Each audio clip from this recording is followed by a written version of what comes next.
Bo'stonliq tumani Gijjolga kelganmiz. Bugun joylashgan joyi Qoramozor o'zi ko'pchilik, ya'ni shu yerda yashaydigan aholi bilishar ekan. Men manzarani qarang aka, tog'larni shunday yon bag'rida joylashgan.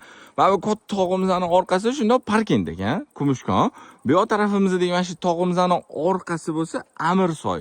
Amirsoy bu yerda so'qoq, o'sha parkent, bu yoq tarafimiz bo'lsa Gazalkentdan ko'rish. Gazalkent Korzinkana joyimizgacha 15 kilometr chiqdi. Bizani joylashgan joyimiz 42 sotiq. Ko'rayotganingizdek, mana shu pastdagi daraxtlargacha bizani maydon bo'lyapti.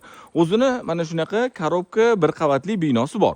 Bu yoq tarafimizda terrasa, zal, oshxona, bu yerda studiyniy qilingan, keyin o'zini yana 4 ta yotoqxonasi bor. Elektrika, santexnikalari bitgan.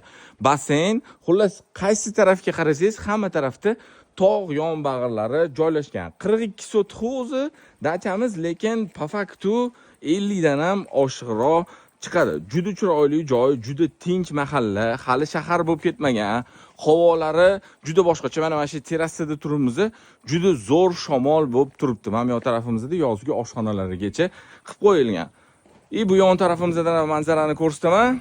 Territoriyamiz mana shu katta daraxtlargacha ko'rayotganingizdek, mana shunaqa ochiq maydon bo'lib turibdi. Ana bochkaga o'xshab ketma-ket bitta devor bo'lib dachalar tushmagan. Asosan bu yerda 95% aholi yashaydi.